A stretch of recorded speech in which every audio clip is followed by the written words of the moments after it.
நான் மறுபடியும் சொல்கிறேன், போகிற காலத்தில் ரன்னிங் வந்து பெரிய பூமாக போய்கிட்டு இருக்குது.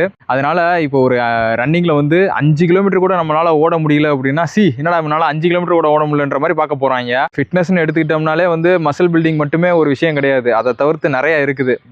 மசில் பில்டிங் பண்ணுறதா இருக்கட்டும், பாடி பில்டிங்காக இருக்கட்டும், அதில் உங்களுக்கு அந்த போதை கிடைக்கல அப்படின்னா, பத்தலை அப்படின்னா, அதுக்கும் மேலே வேணும் அப்படின்னா நீங்கள் ரன்னிங் வாங்க. மித்தவன்ட்ட போய் நீ என்னடா இப்படி கஷ்டப்பட்டுருக்க, நான்லாம் பார்த்துருக்கியா அப்படின்னு நம்ம பதிலுக்கு சொல்லுவோம். இப்போ அதெல்லாம் கிடையாது. நம்மளோட கஷ்டத்தை எப்படி தெரியுமா பிரிண்ட் பண்ணுறது? 5 கிலோமீட்டர்னா அவன் ஒரு பிகினர் லெவலில் கஷ்டப்பட்டிருக்கான்னு அர்த்தம். அடுத்து 21, 41 அப்படின்னா அவனோட மன கஷ்டத்தை வெளிப்படுத்துகிற மாதிரி அது. சரியா? இது வந்து ப்ரைடுன்றதை விட நான் அந்த அளவுக்கு வாங்கியிருக்கேன்டா வாழ்க்கையில் பாருங்கடா அப்படின்ற காட்டுற மாதிரி அது. ஒரு கஷ்டத்தை போய் இன்னொருத்தவன்ட சொல்லி சொல்லி புலம்புறதை விட 42 ஓடி ஏன்னா என்ன என் அளவுக்கு கஷ்டப்பட்டிருக்கேன் அப்படின்னு காட்டுற மாதிரி. சரியா? அதனால ஓடுங்க. ஏன்னா ஒரு விஷயத்தில் மட்டுமே நிற்காதீங்க. மசில் பில்ட் பண்ணி அதில் அச்சீவ் பண்ணிட்டீங்களா, அடுத்ததுக்கு வாங்க. அடுத்து ரன்னிங் வாங்க. அடுத்து சைக்கிளிங் போங்க. அப்படியே ஒன்று ஒன்றா ஒரு ஃபிட்னஸில் வந்து எக்ஸ்பீரியன்ஸ் பண்ணுங்கள். இதுக்கு செலவு பண்ணுங்கள்.